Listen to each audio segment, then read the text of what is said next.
last time I reviewed a Tales of game, I said I tried Tales of Arise and I bounced off it.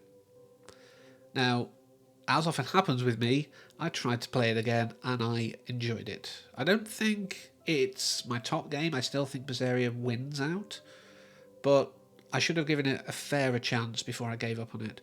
The story doesn't really open up until quite a lot later, and I will get onto that in a bit. But as I fleshed out the party and got to speak to these people, got to have these moments at the campsites and everything like that, and actually got to understand the characters, I grew attached to ones that I didn't think I'd like when I started. Doalim, I just thought, yeah, okay, he's a great secondary healer to Shion, but other than that, I'm not that bothered about him. But again, I warmed to him. Rinwell, I liked for the most part, but there was an edge to a character that I just couldn't gel with. But again, over time, she softened and I softened back. Lore, I think, was the only one I really didn't care about through the whole game. And Kisara was a fun tank. I like the fact that they had defined archetypes, you could clearly tell.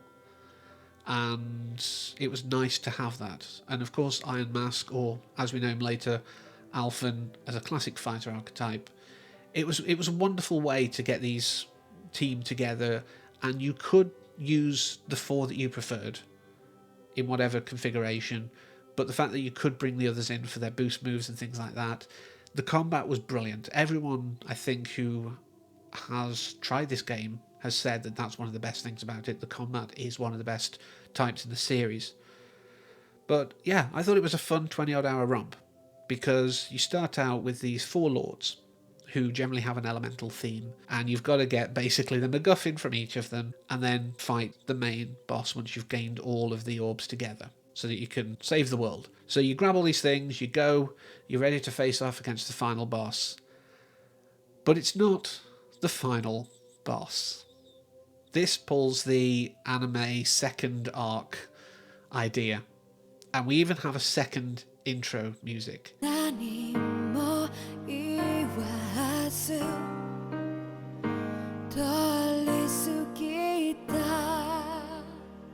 From that point on, anytime you boot up the game, it's the second intro music, which I was disappointed with. I love Hibana.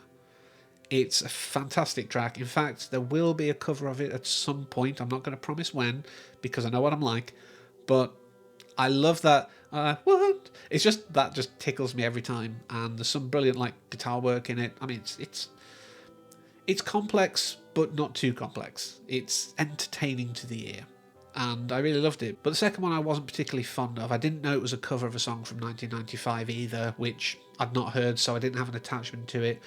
I just felt it was quite low key. I thought it would have served it better start low key and then have Hibana as the second one, because the energy's there. Now you've got a bigger quest. It's not just these 4 lords that you've got to take down. You've got to actually go to the source of the problem.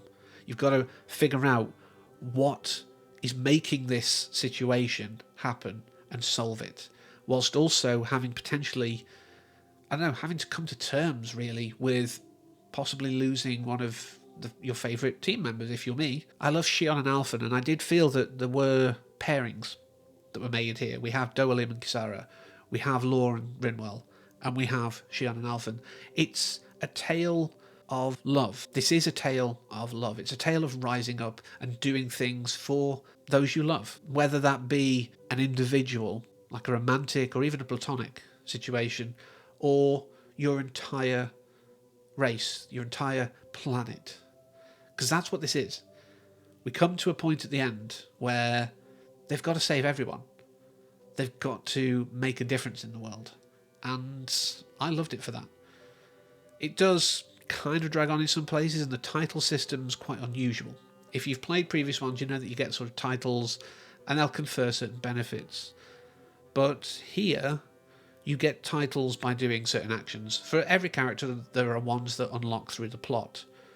But there are also ones that you have certain conditions. So if you're the kind of person who literally just wants to go through a JRPG and just do the story, one, that's not how JRPGs are designed at all. They are generally designed with an idea that you will grind or you will do side content. But yeah, this has that, and to get all of the titles you need to do that extra work. And I say extra work, makes it sound awful, but I enjoyed a lot of the side stories. I think when they're like handwritten, when it's not just fetch quests, when it's actually story-based things, I like that. I like that a lot. And yeah, a lot of the side stories do flesh out characters, they do flesh out things, and if you do them, you do end up sort of getting some side quest chains, but then some will link onto other ones later on in the game. There is a whole side quest that is based upon the fact that you've helped a bunch of people, so you go and see those people again before you fight the big bad, which again reinforces that idea that this is about relationships, this is about caring for people, this is about love. And thankfully at the end, you can save the world, and you can have these people survive. You can experience this new vital world together. I mean, the fact that I've talked about it's all about pairings. The fact that we have Dana and Rena, the twin planets that should be one. And at the end of it, yes, they are combined. They come together and are united to then face the world, or face the future together. I think it's very apparent what the message is here, and at a time like this, I think it's a very important message. We do need to come together, we do need to work together, we do need to do what we can to make the world better. If anything that we can do, it doesn't have to be go out and fight the big bad. It can be as simple as just being an ear for someone, or helping them out with something. It's as minor or as major as you want to be, and I will always get behind that. So yeah, Tales of Arise, whilst the first impression wasn't so great, giving it a second chance has been really worthwhile. So thank you very much as always for watching, and until next time, take care.